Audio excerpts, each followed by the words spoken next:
Hello everyone, in this review we once again dive into the world of cups and balls with a unique set I got recently. Released by TCC, this is the Indian Cups and Balls. The set comes beautifully packaged in a sleek white cardboard box. It's always a delightful experience to unbox magic props from TCC. The tutorial link is printed on the inside.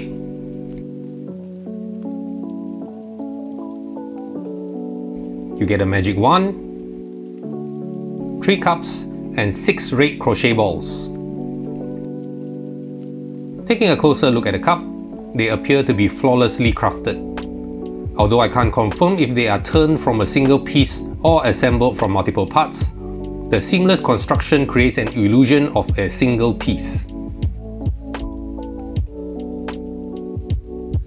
There is a nice recess at the bottom of the stem. The crochet ball sits comfortably on it. 1.5-inch sponge balls can fit perfectly as a final load. Now, the set I have looks slightly lighter in color compared to the ones in the promotional pictures. This difference can be attributed to studio lighting, I guess.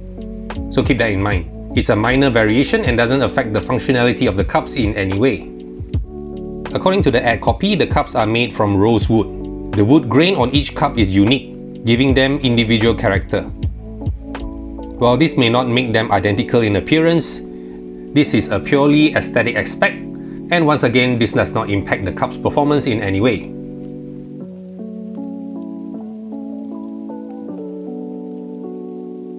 The wand is quite lightweight, albeit with a very subtle shade difference from the cups.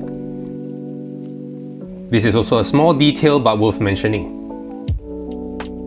The length of the wand is approximately 24.5 centimeters or about 9.5 inches long.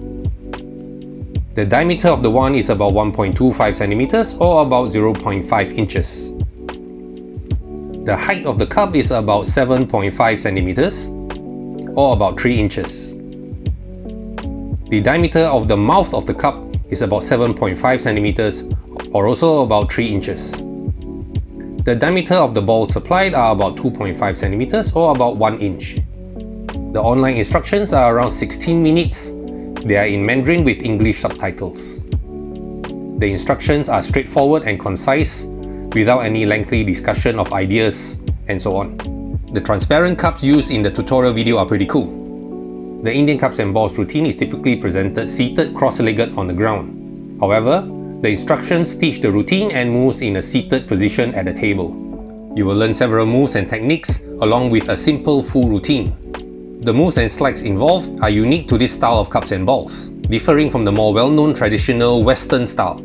Also, it is worth noting that the routine doesn't conclude with final loads, which are characteristics of routines like these. Once you've learned the moves, you can modify it as you see fit to suit your performance style should you choose to perform them. Although there are other sets available on the market, the Indian Cups and Balls aren't as commonly seen. I've come across a couple of resources that you might find useful if you want to explore further. Please note that I do not personally own these, but you can check them out if you are interested. They are the Indian Cups and Balls by PK Ilango and the Indian Cups and Balls by Pete Biro. As I am fairly new to the Indian Cups and Balls, feel free to chime in the comments if you have any knowledge about the history and routine of the Indian Cups and Balls. I am a sucker for cups and balls, so it is no surprise that I like this set. It is beautifully made and high quality, making it a wonderful addition to anyone's collection. It comes with everything you need, including a routine and instructions. However, for me, the Indian Cups and Balls is more of a collector's and display piece that I will occasionally play with. That's not to say that it's not performance worthy. I'm just used to and prefer the Western style cups and balls. I'll leave a link in the description below if you would like to check out this set. I definitely recommend giving it a closer look. If you are looking for the more common Western style cups and balls or even a chop cup, check out the other reviews I have on the channel.